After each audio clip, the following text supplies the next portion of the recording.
네, 오늘은 고린도전서 10장 10절부터 13절까지 말씀입니다. 고린도전서 10장 10절부터 13절까지 말씀입니다. 제가 현대인의 성경으로 읽겠습니다. 그들 가운데 어떤 사람들은 불평하다가 하나님의 천사에게 멸망당하였습니다. 우리는 그들처럼 불평하지 맙시다. 그들이 당한 이런 일들은 다른 사람들에게 본보기가 되었으며 세상 끝날을 눈앞에 둔 우리에게 하나의 경고로서 기록되었습니다. 그러므로 선줄로 생각하는 사람은 넘어질까 조심하십시오.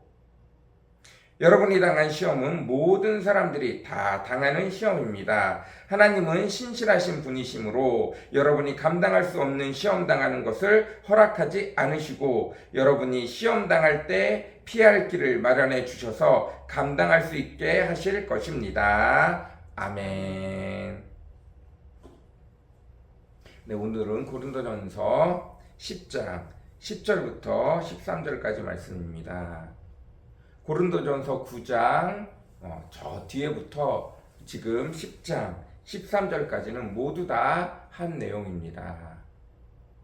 우리가 다 하나님으로부터 죽음으로부터 새 생명을 얻은 세례를 받고 여전히 내가 매일 만나를 먹고 여전히 매일 구름기둥과 불기둥으로 내가 인도함을 받는 그 뻔한 은혜가 내 눈앞에 보이는 그 뻔한 은혜가 내게 있음에도 불구하고 우리는 시험에 들어 넘어질 수 있고 뿐만 아니라 오히려 그 시험 때문에 구원에서 탈락할 수도 있다.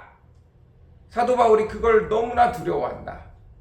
나는 내가 많은 사람을 하나님께로 예수님께로 전도해 놓고 내가 죽을지도 모르는 내가 그 구원의 반열에서 탈락할 수도 있을 그 두려움에 매일 나 자신을 쳐서 복종시킨다.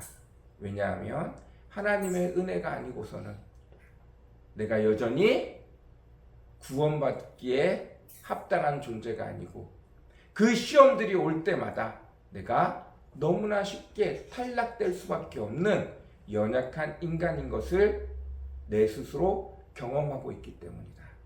그래서 어떻게 하냐고요?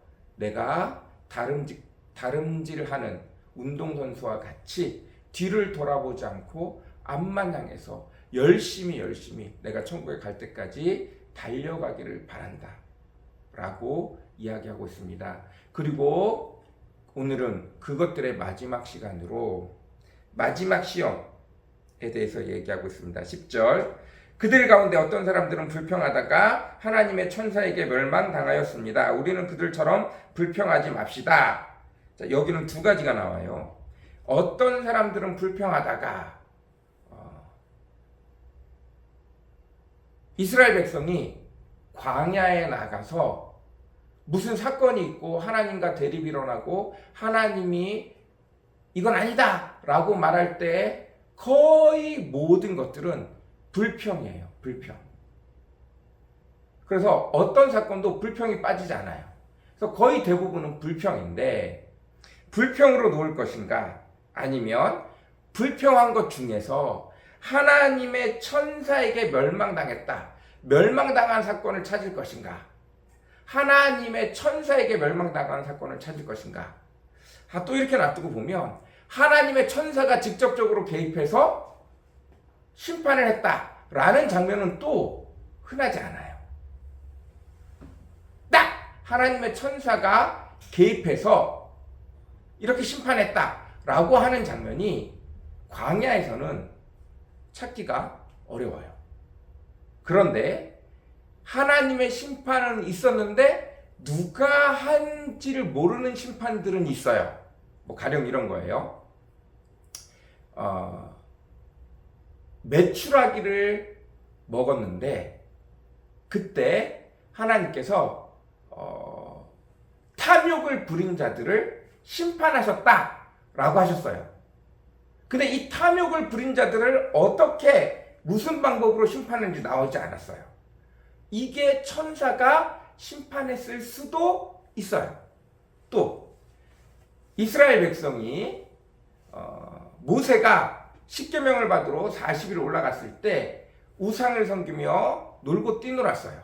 이때 모세가 내려와서 하나님 앞에 먼저 매를 맞는 게 낫겠다 싶어갖고 여전히 술 취해갖고 뛰놀고 있는 그 백성들을, 그들을 레위 자손들, 거기에 참여하지 않은, 전혀 그것에 동조하지 않은 사람들에게 칼을 차게 하고, 여전히 모세가 내려왔는데도 술 취해갖고 정신 못 차리고 해롱해롱 하는 사람들을 어떻게 해요? 지나가면서 다 쳐서 죽였어요. 아직도 그 자리에 남아서 해롱해롱 되는 사람들을 쳐서 죽였어요. 그리고 나서 여호와 하나님 앞에 우리가 잘못을 저지른 사람들을 우리 손으로, 우리 형제를 우리 손으로 쳐서 없앴습니다. 하나님 한 번만 용서해 주십시오 라고 했는데, 그건 네가 할 게 아니라 내가 할 거야. 그리고 어떻게 했어요? 끝내 하나님께서 그 일을 참여한 자들을 찾아가서 죽였어요. 근데 누가 어떤 방식으로 어떻게 죽였는지가 나와 있지 않아요. 그래서 이것들이 하나님의 천사가 가서 멸망, 심판한 내용일 수도 있겠다 생각이 되어져요. 또 하나, 온과 단과 아비람이 이스라엘의 유명한 다음 세대 지도자들이 싹 같이 모여가지고 모세만 하나님의 음성을 듣느냐, 우리도 하나님의 음성을 듣는다, 이렇게 하니까 어떻게 됐어요? 땅이 갈라지고 그들이 다 사로잡혔어요. 그리고 난 다음에 백성의 지도자들이 다 땅에 잡혀가니까 온 백성이 울었어요. 우리 백성의 지도자들을 하나님이 다 심판했다고. 그럼 우리는 어떻게 되겠냐고 막 우니까 또 역병이 확 일었어요. 이때 그 화로를 가지고 가서 그 제단, 산자와 죽은 자 가운데 섰을 때 딱 멈췄어요. 근데 이때 쫙 죽어가는 게 전염병이라고 하는데 순식간에 그렇게 되어진다고 보기보다는 하나님의 천사가 심판했을 가능성이 높습니다. 그래서 어떤 사건을 두고 말하기가 애매해요. 왜냐하면 명확하게 천사가 했다는 내용이 없습니다. 그렇기 때문에 어디에 방점을 찍어야 될지 사실은 잘 몰라요. 그러나 제가 생각하기에는 불평하다가 맞는 것 같아요. 천사를 집어넣으려고 그러면 사실은 모든 게 다 천사가 한 거예요. 그렇다고 천사를 딱 있는 사진을, 천사가 딱 명확하게 기록된 걸 찾자면 또 아무것도 없어요. 그래서 방점을 찍자면 불평일 가능성이 높습니다. 그렇게 놓고 보면 그들이 당한 이런 일들은 다른 사람들의 본보기가 되었으며 세상 끝날을 눈앞에 둔 우리에게 하나의 경고로서 기록되었습니다. 그러므로 선줄로 생각하는 사람은 넘어질까 조심하십시오. 우리가 훈련받는 모든 훈련은 다 시험이라는 거예요. 13절, 여러분이 당한 시험은 모든 사람들이 다 당하는 시험입니다. 하나님의 훈련의 장소에 있을 때 하나님께서 우리를 흔드는 일이 자주 있다는 거예요. 그리고 그것이 다 시험으로 다가올 수밖에 없다는 거예요. 그럼 우리는 다 시험에 걸려서 넘어지느냐? 아니죠. 하나님은 신실하신 분이므로 여러분이 감당할 수 없는 시험 당하는 것을 허락하지 않으시고 여러분이 시험 당할 때 피할 길을 마련해 주셔서 감당할 수 있게 하십니다. 이게 제일 중요한 내용이에요. 하나님은 우리를 훈련의 장소에 넣어 놓으시고 테스트하듯이, 중간고사 보듯이, 기말고사 보듯이 우리를 자꾸 흔드시고 그게 무슨 뜻인지 깨닫게 하시기 위해서 우리를 흔들고 우리로 하여금 힘들게 하신다는 거예요. 그런데 그걸 어떻게 한다고요? 각 사람의 수준에 맞게 하신다고. 뿐만 아니라 피할 수 있는 길들도 여전히 마련해 놓고 하신다는 거예요. 단지 그 모든 시험을 하나님 왜 내게 이런 일이 왔어요? 이건 무슨 뜻이에요? 하나님 이건 내가 이렇게밖에 할 수 없어요. 하나님 나 좀 도와주세요. 하나님, 이건 내가 풀 수 없어요. 나 좀 도와주세요. 라고 기도하는가, 기도하지 않는가라는 거예요. 기도하지 않냐고 자기 스스로 원망하고 불평하는 것은 싹 다 넘어질 수밖에 없는 일이라는 거예요. 우리의 삶들은 끊임없는 훈련의 장이고 끊임없는 시험의 장이라는 거예요. 그러니 언제든 이제 나는 됐어 라고 선줄로 생각하는 순간 넘어질 수밖에 없다는 거예요. 늘 이것을 기억하라는 거예요.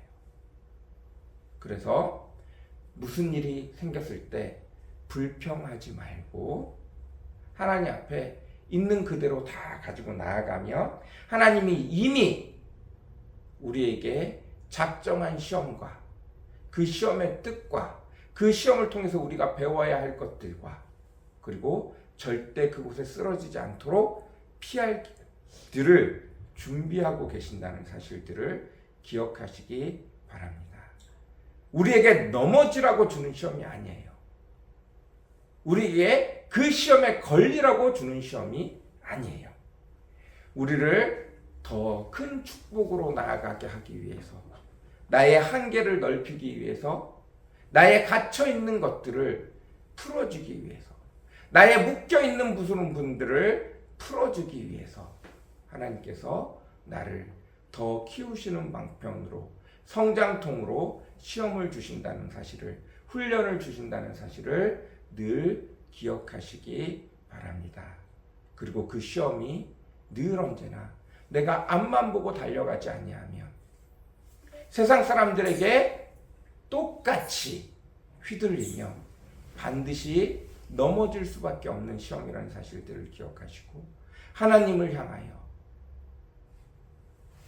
운동선수가 앞만 보고 달리듯이 매일 내 삶에 최선을 다해 하나님 앞에 열심히 달릴 수 있는 저와 여러분이 되어주시기를 간절히 사모합니다.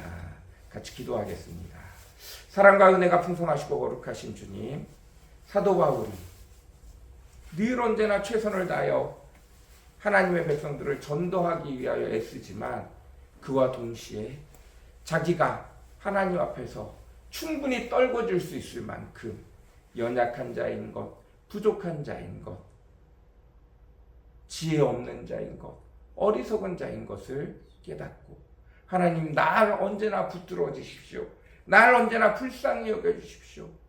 내가 주님만 붙드니 절대로 나를 구원의 반열에서 떨구지 마십시오. 라고 애타는 심정으로 주님 앞에 나오는 것을 고백합니다. 아버지, 우리가 사도 바울보다 잘난 것이 없는데 왜 자꾸 선줄로 생각하고 평안함을 찾습니까? 안정감을 찾습니까? 하나님, 이 땅은 늘 언제나 훈련의 장이고 우리에게 온전한 평안과 온전한 안식, 온전한 주님과 함께함은 저 하늘에 주님과 합치되어질 때, 주님과 연합되어질 때 저 천국에 가서의 일인데 왜 자꾸 이 땅에서 평안과 만족을, 완전한 만족을 찾아 헤매고 있습니까? 늘 언제나 주를 향하여 사도 바울과 같이 안타까운 심정으로 늘 앞만 보고 열심히 달려가는 저희들 되어지게 주님 축복하여 주옵소서. 주님 은혜를 베풀어 주시옵소서. 이 땅 가운데서는 우리의 상황과 여건을 하시고 저 천국에 우리에게 더 좋은 집, 우리에게 딱 맞는 집, 우리에게 꼭 필요한 것들 넘치는 풍성함으로 이미 그 처소를 예비하고 계신 주님이 이 땅 가운데서는 그곳에 가서 그것을 마음껏 누릴 수 있도록 배워야 할 것들이 많아서 자꾸 훈련하고 시험을 치는데 아버지, 그것이 힘들다, 어렵다, 왜 내게 이런 걸 자꾸 주느냐 라고 불평하지 않는 저희들 되어지게 도와주십시오.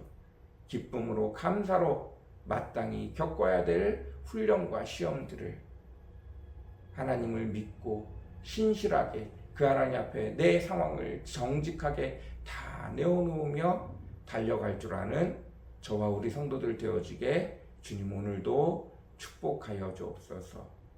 오늘도 모든 시험이 모든 훈련이 주께로부터 왔음을 알고 아버지 그 문제의 해결 또한 주님 앞에 있음을 믿고 주님 앞에 달려갈 줄 아는 저희들 되어지게 도와주십시오.